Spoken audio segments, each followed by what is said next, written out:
ദൈവത്തെ ഓർത്തു വാഴ്ത്താൻ. യേശുവിൻ്റെ ഏറ്റവും പ്രിയമുള്ള കുഞ്ഞെ, ദാനിയേൽ 13:23 കർത്താവിൻ്റെ മുമ്പിൽ പാപം ചെയ്യുന്നതിനേക്കാൾ നിങ്ങൾക്ക് വഴങ്ങാതെ നിങ്ങളുടെ പിടിയിൽപ്പെടാനാണ് ഞാൻ ഇഷ്ടപ്പെടുന്നത്. 3 കാര്യങ്ങൾ ദാനിയേലിൻ്റെ പുസ്തകത്തിൽ സൂസന്ന പറയുകയാണ്. കർത്താവിൻ്റെ മുമ്പിൽ പാപം ചെയ്യുക എനിക്ക് മറ്റെന്ത് ഭീകരതയേക്കാൾ ഭീതിതമാണ്. ഈ വചനം വ്യാഖ്യാനിക്കാനും പറയാനും നാം ഭയപ്പെടണം.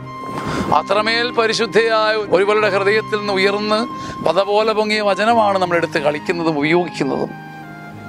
കർത്താവിൻ്റെ മുമ്പിൽ പാപം ചെയ്യുന്നതിനേക്കാൾ എനിക്കിഷ്ടം നിങ്ങൾക്ക് വഴങ്ങിത്തരാതെ, പാപത്തിനുള്ള നിങ്ങളുടെ പ്രലോഭനങ്ങൾക്ക് വഴങ്ങിത്തരാതെ നിങ്ങളുടെ പിടിയിൽ കുരുവി ഒരു കുടുക്കിൽപ്പെടുന്നത് പോലെ പെട്ടുപോകാനാണ്, അപകടത്തിൽ പെട്ടുപോകാനാണ്. എൻ്റെ ശരീരം നശിക്കട്ടെ, നിങ്ങളെന്നെ വിധിക്കട്ടെ, എനിക്ക് ഭാഗ്യങ്ങൾ തട്ടിത്തെറിപ്പിക്കപ്പെടട്ടെ, എനിക്ക് വരാനിരിക്കുന്ന ഒരു ജോലി, കിട്ടാൻ പോകുന്ന സമ്പത്ത്, ഓഫർ ചെയ്ത സ്ഥലം, സമ്പത്ത്, വാഗ്ദാനം ചെയ്ത ഒരു ചെക്ക്, ഒരു സ്ഥാനം, ഇതെല്ലാം തെറിക്കപ്പെട്ടു പോകട്ടെ. നിങ്ങൾക്ക് വഴങ്ങിത്തരാതെ, നിങ്ങൾക്ക് വഴങ്ങാത്തത് കൊണ്ട്, പാപത്തിന് വഴങ്ങാത്തത് കൊണ്ട് എനിക്ക് നഷ്ടപ്പെടാനിടയുള്ളത് ഒരുപാട് ഭൗമിക സമ്പത്താണ്. പക്ഷെ ആ നഷ്ടങ്ങളെക്കാൾ ഞാൻ ഭയപ്പെടുന്നത് കർത്താവിൻ്റെ മുമ്പിൽ പാപം ചെയ്യുന്നതാണ്.